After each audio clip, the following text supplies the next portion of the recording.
Hi, welcome to Coffee with the Dean at Pittsburgh Theological Seminary. I'm Heather Vacek, the Academic Dean, and I am here today, the first week of Lent, Ash Wednesday, with the Reverend Davenport. Derek, it's great to be in conversation with you. Thanks. One of the things we do every week on Coffee with the Dean is talk about one of the assigned lectionary passages, the common shared readings that many traditions look to every year. And so one of the readings for this Sunday is the Genesis account of Adam and Eve eating fruit from the forbidden tree.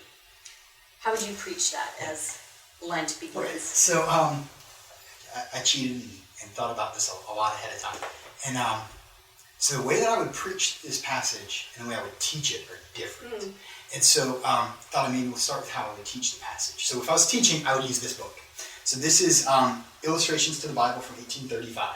And the illustrators are Richard Westall and John Martin. So John Martin's one of my all-time favorite artists.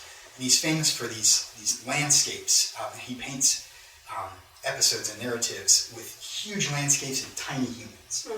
But when he does Genesis, early in Genesis, the story of the fall, the temptation, and of the death of Abel, the figures are uncharacteristically large.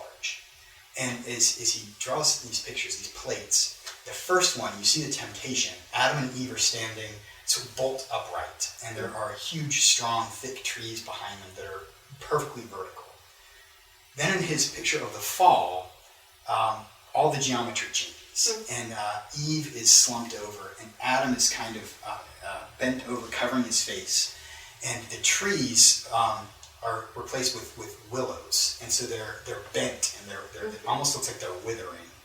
Then the third picture of the death of Abel, Eve is flat on the ground, and Adam is collapsed and seems to be crying, and the trees are gone. They're replaced by Cain's altar. And so you put these three in order, and that sort of geometry tells this really fascinating side story about the effect of sin. There's this sort of loss and withering as a result of their actions. And so I blow those up and huge on the screen. We talk about what do you feel when you look at these and this reality of loss and sin. If I was preaching it, I don't like using pictures when I preach because it's hard enough to keep people's attention without competing with a picture. And so instead of using the pictures, I would probably just focus on, still kind of start that same way with the consequences, but talk about after they eat of the fruit, they're expelled from the garden, and there's this whole series of consequences they experience. There's the shame they feel that it seems to be new for them, and their background changes as they're no longer in the garden. And we look forward and we see some of the really horrific things that happen in their lives. Sin is real. It matters if you speak the truth. It matters if you act with righteousness. It matters if you act faithfully. These things are important. And if you don't do them, there are consequences. But despite all these consequences, God doesn't leave them. The sin has no power over God loving Adam and Eve. It can't change who God is. God loves them because of who God is, not because of who they are. God loves us no matter what. God is love. Not height, nor depth, nor eating fruit from the forbidden tree can separate us from the love of God in Jesus Christ. So we go that direction. And with Lent and Ash Wednesday, it's so important to focus on the issues of Ash Wednesday and Lent and the reality of sin, but you have to we're headed towards Easter. We are not here to talk about sin.